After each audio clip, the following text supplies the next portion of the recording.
हाय, अगर आप salary holder हैं और अगर आपने अभी तक अपना सैलरी फॉर्म नहीं भरा है, आईटीआर फाइलिंग नहीं किया है, तो आज आप मेरे साथ अपना आईटीआर फाइलिंग कंप्लीट कर सकते हैं।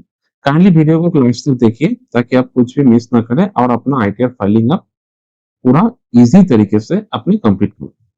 तो चलिए स्टार्ट करते हैं।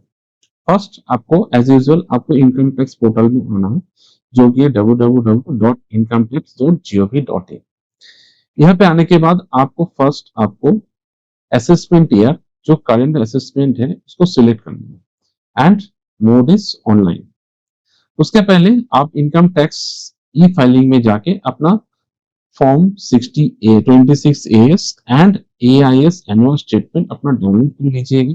उसके साथ आपको फॉर्म 16 का भी जरूरत होगी, जो आपके कंपनी से या फिर आपके ऑफिस से आपको मिला है। उस फॉर्म 16 के मदद से और आपका फॉर्म 26 एएस एंड एआईएस के हेल्प से आज हम लोग आईटीआर फाइलिंग कंप्लीट करेंगे। तो मेक श्योर काइंडली ये डाटा आप डाउनलोड कर लीजिए। यहाँ से आपको फॉर्म 26 एएस आपको डाउनलोड मिल जाएगा और एआईएस आपका एनुअल इंफॉर्मेशन सिस्टम भी आपको यहाँ से डाउनलोड करने को मिल जाएगा। नेक्स्ट नेक्स्ट हम लोग कंटिन्यू बटन में कंप्लीट करते हैं।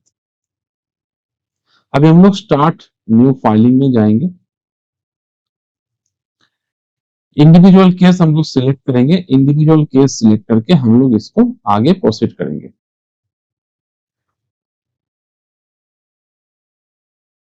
Individual proceed. अभी आपको खाली 1 और 4 ही दिखाई दे रहे हैं क्योंकि बाकी फॉर्म अभी तक एक्टिवेट नहीं हुआ है। तो अभी आईटीआर 1 और आईटीआर 4 अभी चालू है, तो हम लोग आईटीआर 1 आज देखेंगे। सबसे पहले आप लोग यहाँ पे देख सकते हैं आईटीआर 1 किसके लिए है। आईटीआर 1 अगर आपका इनकम 50 लाख तक है तो आप आईटीआर फाइलिंग कर सकते हैं। हैविंग इनकम फ्रॉम सैलरीज, अगर आपका सैलरी इनकम है, to house property, other source interest, long term capital gain अगर आपका 1.25 लाख तक है तो आप कर सकते हैं। एग्रीकल्चर इनकम अगर आपका 5000 तक है तभी आप आईटीआर 1 कर सकते हैं। और अगर इस कंडीशन से बाहर कुछ भी कंडीशन आपके लिए है तो आप आईटीआर 1 नहीं कर सकते। नेट नोट है यहाँ पे कुछ। Individual who is either director in a company और has invested in unlisted equity shares where TDS has been deducted, or if income tax is deferred on issue has asset located outside of India, तो वो नहीं कर सकते।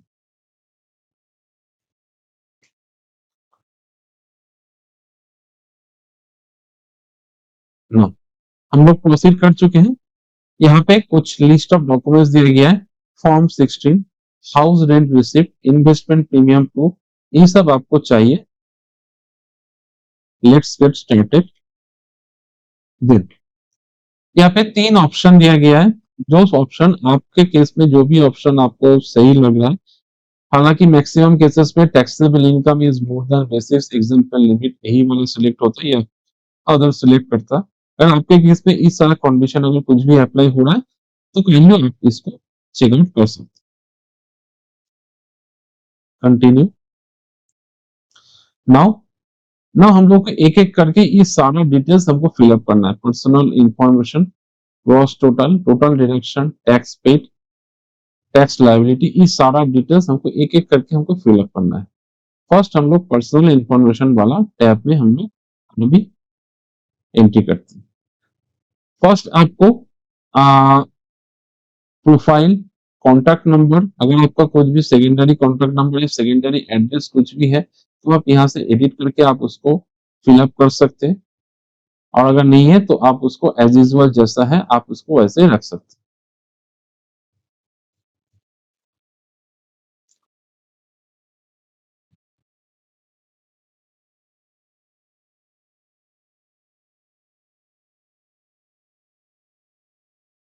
हैं। Nature of employment, nature of employment अगर आपका central government, state government, pensioner जो है आपके केस में, अगर फैमिली पेंशन भी यहाँ पे है, फैमिली पेंशन भी सिलेक्ट कर सकते हैं।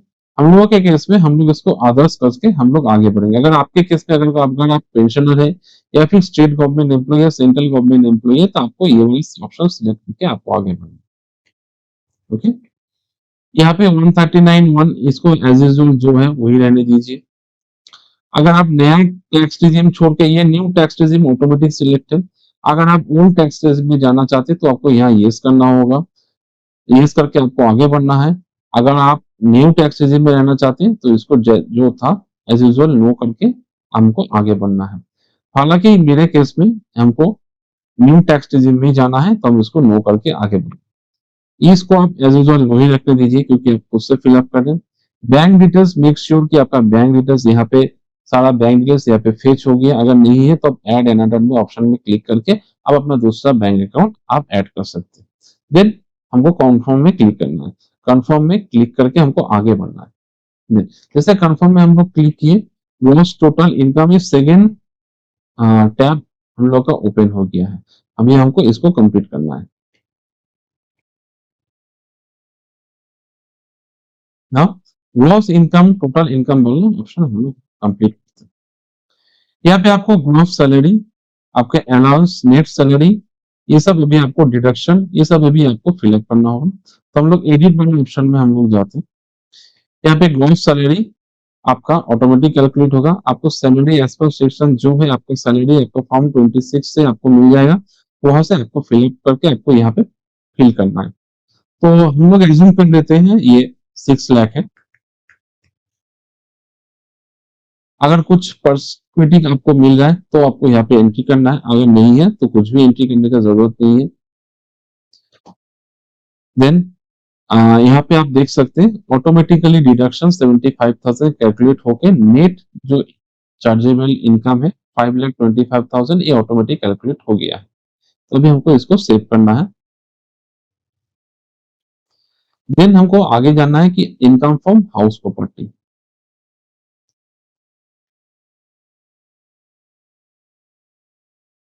आपको एड्रेस ऑफ हाउस प्रॉपर्टी यहाँ पे आपको फिलअप करना है। Address of the house property fill up करके आपको सेल्फ ऑक्युपाइड अगर करेंगे तो आपको कुछ भी आपको छूट नहीं मिलेगा क्योंकि अभी गवर्नमेंट ने नया रूल निकाला है। अगर आप खुद से ले रहे हैं सेल्फ ऑक्युपाइड में तो आपको कोई भी डिडक्शन नहीं मिलेगा as per new tax regime. हाँ, अगर आप लेट आउट करते हैं, मतलब अगर आप रेंट पे दे रहे हैं तो आपको यहाँ पे अमाउंट आपको डालने के बाद आप ऑटोमेटिकली आपको डिडक्शन आ जाएगा। और अगर वो घर आपका अगर लोन पे है तो आपको यहाँ पे ऐड ऑप्शन में जाके आपको लोन कहाँ से है डिटेल्स ये आपको फिलअप, कौन सा बैंक से, उसका बैंक अकाउंट नंबर, बैंक का नेम, सैंक्शन लेटर का, आपका sanction date, total loan amount, ये सारा डिटेल्स आपको फिलअप करना जो आपको सैंक्शन लेटर में मिल जाएगा। जो भी आपका लोन स्टेटमेंट है, लोन स्टेटमेंट में ये सारा डिटेल्स आपको मिल जाएगा। उसी लोन स्टेटमेंट में आपको ये फिलअप करके आपको यहाँ पे सेव करना है ताकि आपको जो भी आपका इंटरेस्ट आपको लग रहा है बैंक से, जो आप लोन पे लिए हाउस लोन, तो वो भी यहाँ पे माइनस हो जाएगा। और दूसरा चीज, जैसे ही आप यहाँ पे टोटल रेंट आप यहाँ पे बैठाएंगे, टोटल कितना आपको रेंट मिल रहा है, तो यहाँ पे ऑटोमेटिकली आपको 30% डिडक्शन, 30% जो एनुअल वैल्यू की डिडक्शन भी यहाँ पे ऑटोमेटिकली फेच होके net interest on borrowed capital ये ऑटोमेटिक कैलकुलेट हो जाएगा। आपको यहाँ पे कुछ भी आपको करने का जरूरत नहीं है। हम लोगों के केस में ऐसा कुछ भी नहीं है तो हम इसको स्किप करके जा रहे हैं। अगर आपके केस में है, अगर कोई हाउस प्रॉपर्टी है तो आपको जरूर यहाँ पे आपको एंट्री करना होगा। देन अगर कुछ भी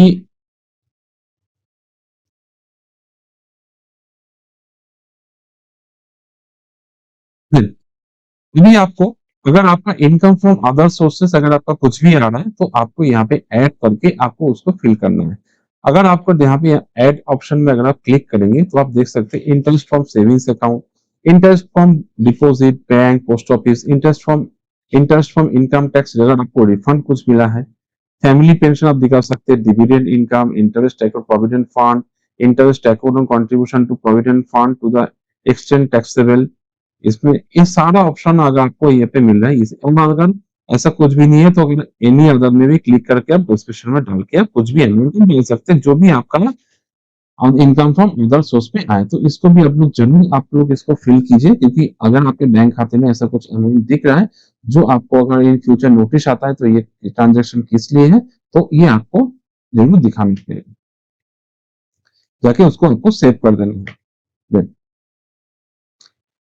एग्जेम्प्ट इनकम, एग्जेम्प्ट इनकम में अगर आपका कुछ भी अगर लमसम अमाउंट आपके बैंक खाते में घुसा, जैसे अगर आपका एलआईसी मैच्योर हुआ है, आपको अमाउंट आया, या फिर पीपीएफ है आपके पास, पीपीएफ आप विथड्रॉ किए हैं जो एग्जाम इनकम है, तो उसका एक लमसम अमाउंट आपके पास आया है, या फिर कुछ भी कॉम्पेंसेशन गवर्नमेंट से मिला है, या फिर कुछ भी एनी काइंड ऑफ अगर सम कुछ बड़ा अमाउंट आपके खाते में आया है, तो यहाँ पे आप देख सकते हैं बहुत सारे ऑप्शन है, एलआईसी, एनपीएस, पीएफ, सुरक्षा समृद्धि योजना और एनी अदर इनकम जो एग्जाम थे, वो भी आप यहाँ पे ऑप्शन को सिलेक्ट करके, जैसे मैं आपको सिलेक्ट करके दिखाता हूँ, अगर मैं इसको सिलेक्ट करता हूँ तो सब कैटेगरी में अगर आपको यहाँ पे चेक करना है आपका कौन सा वाला किया आया है, तो इसको चेक करके हम कुछ भी एक अमाउंट डाल सकते हैं जो एग्जाम है। जैसे मैं अगर अपने डाल देता हूँ कि 5 लाख, ओके, हमको सेव कर देना है, वो एग्जाम इनकम में आपका ऑटोमेटिकली आ जाएगा। यस, ये एग्जाम इनकम में आपका आ गया है। ओके,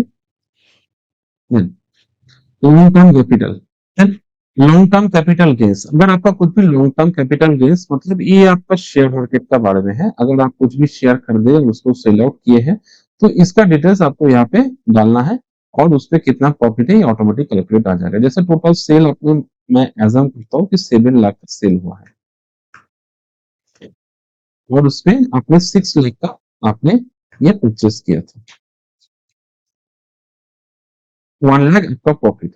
तो सैलरी आईटीआर 1 मैंने पहले भी आपको दिखाया था कि स्टार्टिंग में कि 1,25,000 तक 1000 तक लॉन्ग टर्म कैपिटल में आपको एक्सेप्टेबल है आईटीआर 1 में, तो ये 1 लाख आ रहा है, तो ये चीज एक्सेप्टेबल, तभी हमको इसमें कंफर्म कर देना है। जैसे हम लोग कंफर्म करेंगे तो यहाँ पे देखिए टोटल डिडक्शन वाला ऑप्शन टैब अभी ऑटोमेटिकली ओपन हो गया। अभी हमको टोटल डिडक्शन वाला ऑप्शन में हमको जाना है। जैसे देखिए यहाँ पे टोटल डिडक्शन में जो जो ऑप्शन आपको यहाँ पे दिखाई दे रहा है वही सब ऑप्शन आप यहाँ पे फिलअप कर सकते हैं। जैसे इस केस में only contribution to pension scheme of central government by the employer, अगर आपके एम्प्लॉयर ने आपके बिहाफ में एनपीएस में पेंशन खाते में कुछ पैसा डाला है तो ही ये एलिजिबल है, वरना ये एलिजिबल और कुछ भी यहाँ पे अग्निपात स्कीम एनी अदर डिडक्शन कुछ भी यहाँ पे एलिजिबल नहीं है। तो अगर इस केस में अगर आपके केस में कुछ है तो आप यहाँ पे डाल सकते हैं। जैसे इस केस में मैं डाल सकता हूँ कि 50,000 एनपीएस उसके एम्प्लॉय ने उसके बिहाफ में डिपॉजिट किया है, तो 50,000 इस डिडक्शन ये क्लेम हो गया, आपको कंफर्म करना है। तो जैसे आप डिडक्शन यहाँ पे कंफर्म करेंगे, टैक्स पेड वाला ऑप्शन यहाँ पे देखिए ऑटोमेटिकली ओपन हो गया है।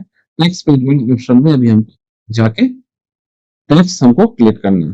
जैसे देखिए शेड्यूल 1 टीडीएस, अगर आपको कुछ भी अगर आपको टीडीएस पहले से पता है और आपको एंट्री करना है तो टीडीएस का आपको यहाँ पे details, name of deductor, income chargeable under salary, total tax deducted account number, ये आपको यहाँ पे फिल अप करके सेव करना है। या फिर अगर आपके केस में TDS deduction source from income from other than salary है तो आपको यहाँ पे फिल अप करना है। बाकी सब अपने आप से आप यहाँ पे चेक कर लीजिएगा, कुछ भी अगर आपको फिलअप करने का आपको लग रहा है कि आपको जरूरत है तो आप इसको फिलअप कर सकते हैं। अगर आपका कुछ भी एडवांस टैक्स कटा है तो अब यहाँ पे एडवांस जो भी टैक्स कटा है तो यहाँ पे आप इसको दिखा सकते हैं, ऐड कर सकते हैं, नहीं तो आप इसको कंफर्म कर दीजिए। आपका यहाँ पे 0 आ गया, उसके दिन आपको वेरीफाई योर टैक्स लायबिलिटी ये वाला जो ऑप्शन है यहाँ पे जाके आपको अभी कंफर्म करना है।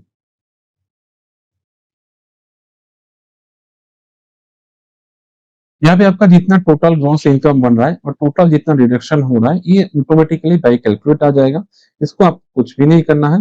हाँ, और एक चीज, अगर आपका रिलीफ अंडर 89 सेक्शन में अगर आपको कुछ भी क्लेम करना है तो यहाँ पे आप यहाँ पे फिलअप कर सकते हैं, बट मेक श्योर आपको फॉर्म 10E आपको फिलअप करना होगा।